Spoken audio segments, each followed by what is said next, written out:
I've had GM's 6.0, 6.2, and the big 496 8.1 apart at 200,000 miles, and the one that out-tows them all still isn't the one I'd keep. I'm Dale, 28 years deep.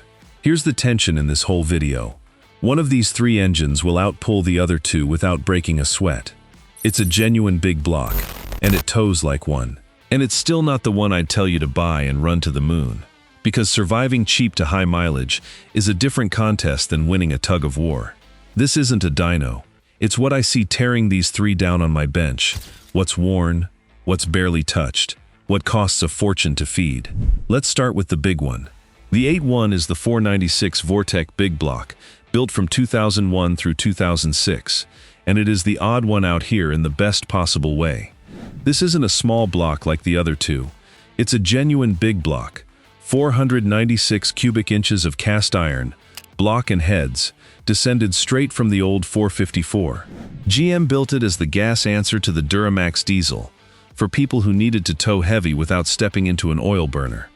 In the trucks it made around 340 horsepower and 455 pound-feet of torque, and the torque is the whole story. This engine puts its muscle right down low where towing lives. You found it in the 2500 and 3500 HD trucks, the 2500 Suburbans, the vans, and it became one of the most popular engines in gas motorhomes of that era. A lot of them ran behind the beefy 4L80E and 4L85E, and some behind the Allison. Now here's what matters at 200,000 miles. This engine is criminally overbuilt. GM designed it as a medium-duty engine, the kind of thing that goes in delivery trucks and buses, and then put it in pickups. At 340 horsepower, a big iron block like this is barely working. It's understressed, loafing along at low RPM, and it just does not wear out. When I pull an 8.1 apart at 200,000 miles, I'm usually looking at an engine that's barely broken in.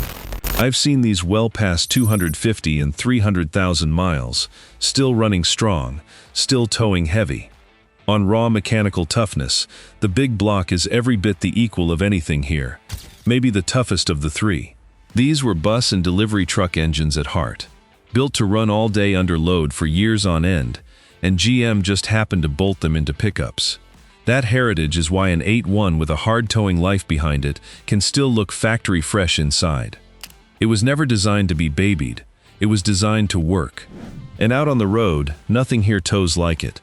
Where a small block has to downshift and climb into the RPM to make its power on a grade, the 8.1 just leans into that big block torque and keeps chugging.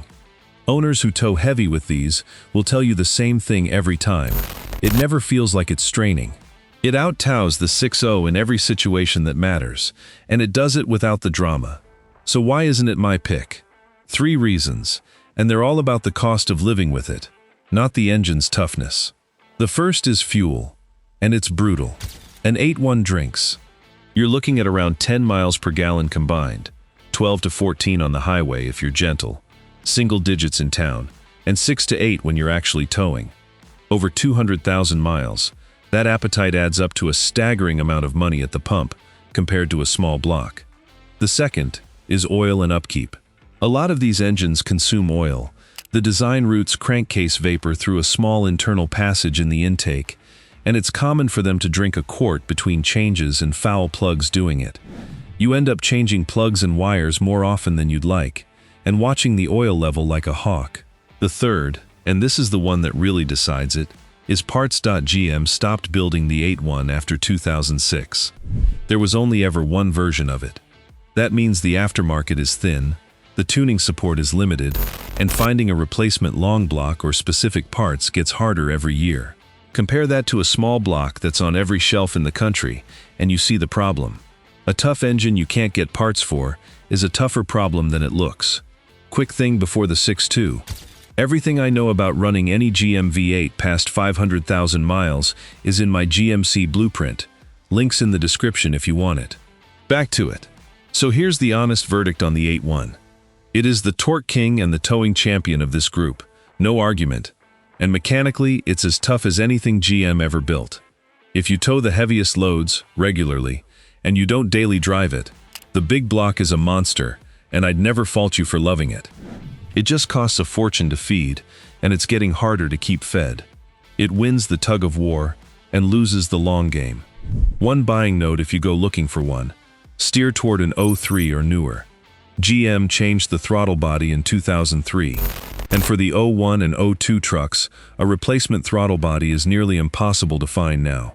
It's a small thing, but it's exactly the kind of parts headache that defines 81 ownership today. The engine will outlast the truck. Finding the one odd part it needs is the hard part.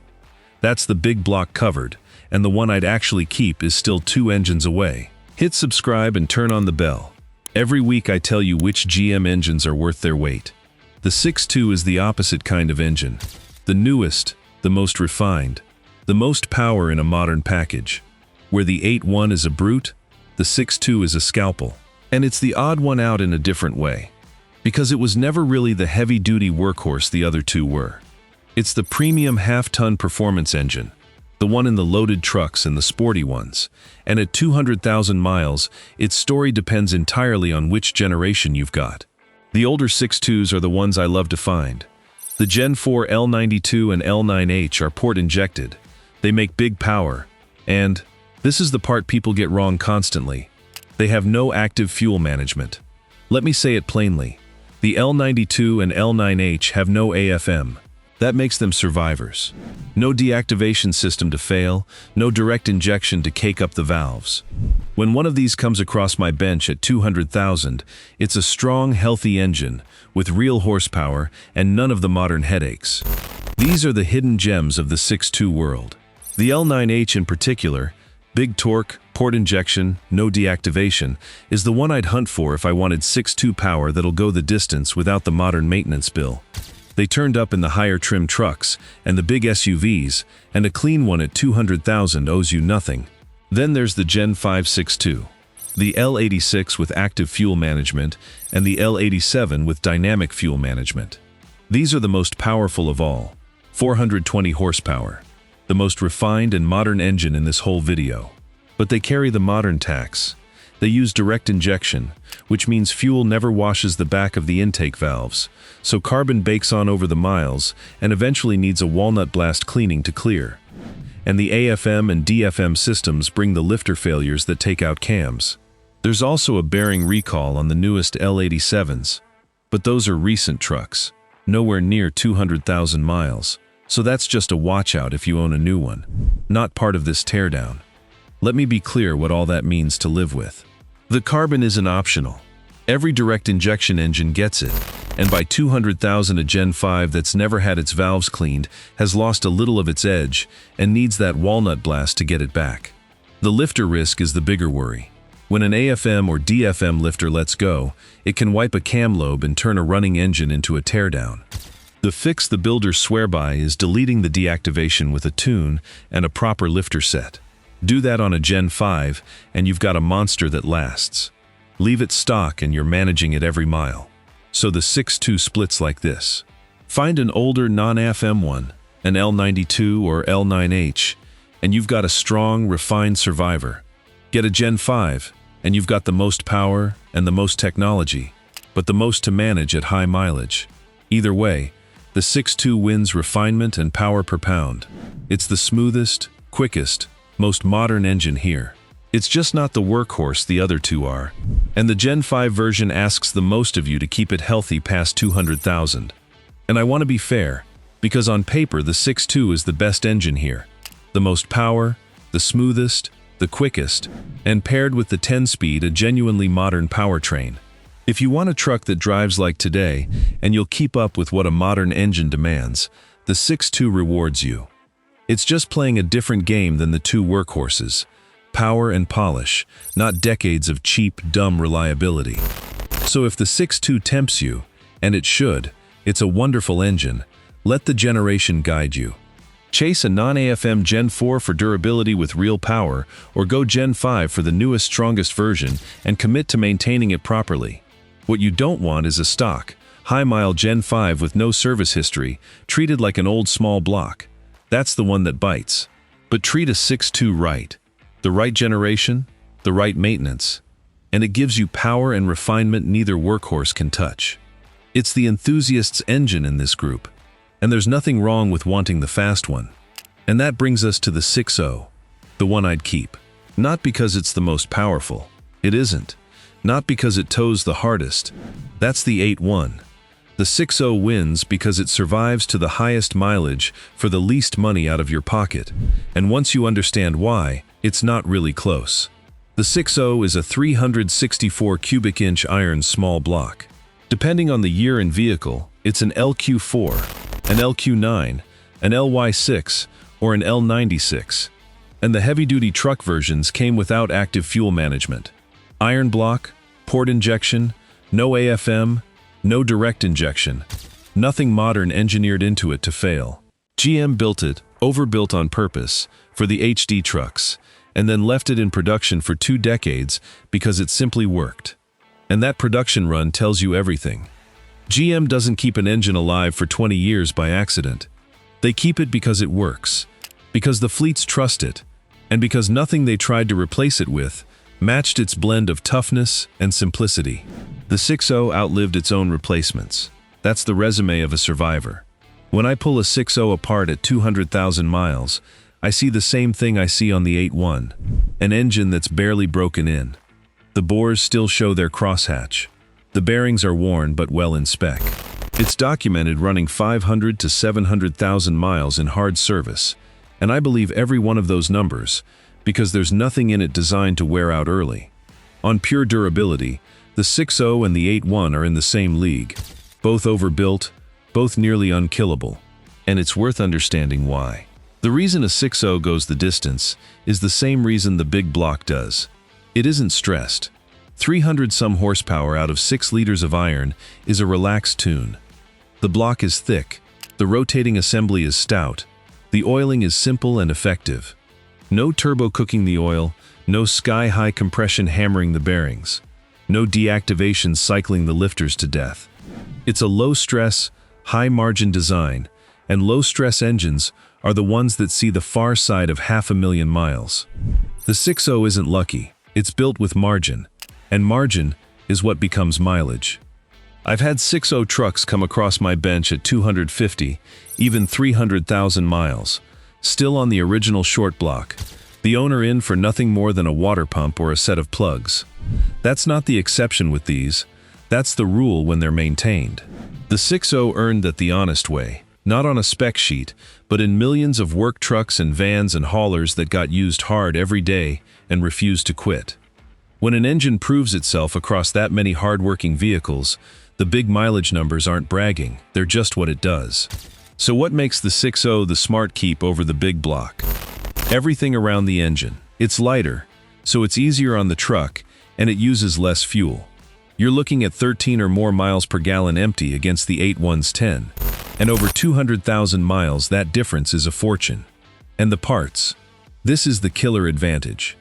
The 6.0 is one of the most common engines GM ever built. It shares parts with the 4.8 and the 5.3. Every shop knows it. Every parts store stocks it. And the whole LS performance world backs it. If you ever need anything, from a sensor to a complete long block, it's cheap and it's everywhere.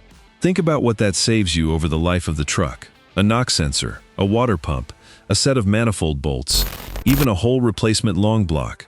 For the 6.0, every one is a cheap, common part you get same day at any store in the country, installed by any shop that's ever touched a GM truck. For the 8.1, the same repair means hunting a scarcer, pricier part and a shop that knows the big block. Same failure, wildly different bill. And that gap compounds every year these trucks get older. It's the quiet reason the 6.0 wins the long game, while the big block slowly prices itself out. There's even an upgrade path the big block can't touch. Because the 6.0 is an LS engine, the door is wide open. A cam, a set of heads, a tune, all the way up to swapping in an even bigger LS crate engine, and it all bolts right in. The 8.1 is a dead end by comparison. The 6.0 is a starting point, and that future-proofing matters more than people realize. If you want more power in 5 years, the entire LS world is open. From a mild cam, to a bigger LS swap, to a crate engine that bolts right in. Your truck becomes a platform, not a fixed thing. The big block gives you one engine and one path. The 6.0 gives you a starting line. Now let me be fair, because the 6.0 isn't flawless. Watch the exhaust manifold bolts. They're known to snap on these, and a broken one is a nuisance to extract. NOx sensors sit in the valley and corrode over the years. You'll chase the occasional oil or coolant leak, and a high-mileage one can want some valve train attention. But every one of those is a cheap, well-understood parts-on-the-shelf repair. There's nothing on that list that costs real money, or strands you looking for a part that doesn't exist anymore. And here's the honest framing on those flaws. Every one is a known quantity. No mystery failures on a 6.0. No expensive systems waiting to surprise you. No orphan parts. It's the most documented, most understood V8 GM ever built. When something does go wrong, you already know what it is, what it costs, and where to get the part. And it's never much. That predictability is its own kind of reliability, and it's exactly what you want in a truck you plan to keep. I'll put it the simplest way I can. The 6.0 is the engine I'd hand my own kid for a first truck and not lose a minute of sleep. Tough enough to survive being learned on, cheap enough to fix on a young person's budget, common enough that help is never far, and simple enough that almost nothing on it can turn into a catastrophe. That's not a knock on the other two. It's the highest compliment I can pay an engine. The 6.0 is the one you never have to think about. It just starts, runs, tows, and keeps its mouth shut about it for 2, 3, 400,000 miles. That's the whole appeal. So here's how all three shake out, because each one genuinely wins something. The 8.1 wins towing and torque, and it ties the 6.0 for raw toughness. It's the big block, it outpulls everything here, and mechanically it'll run forever.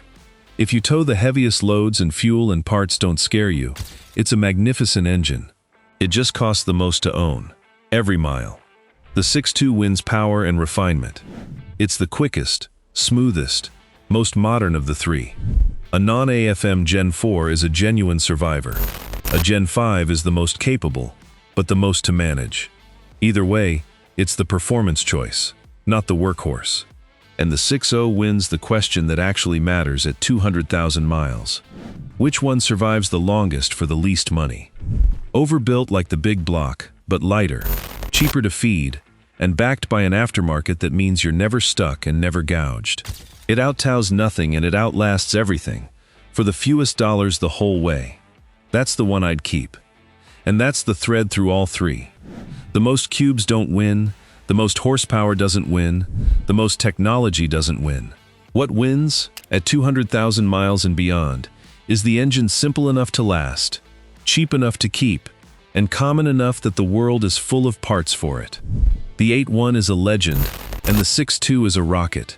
But the 6.0 is the one still running, still cheap, still going, long after the other two have priced themselves off the road. Boring wins. It usually does. Remember the hook. The one that out-tows them all still isn't the one I'd keep. That's the 8.1. A magnificent big block that wins the pull and loses the long game to fuel and parts. The one I'd keep is the 6.0. Overbuilt, cheap to run, backed by the biggest parts network GM ever built. If you want everything I know about running any GM V8 past 500,000, that's my 500,000-mile GMC blueprint, one PDF, no mechanic, no lift, in the description. Hit subscribe. Next week I'm naming the one bolt-on that wakes a 6.0 up without costing it a mile. See you then.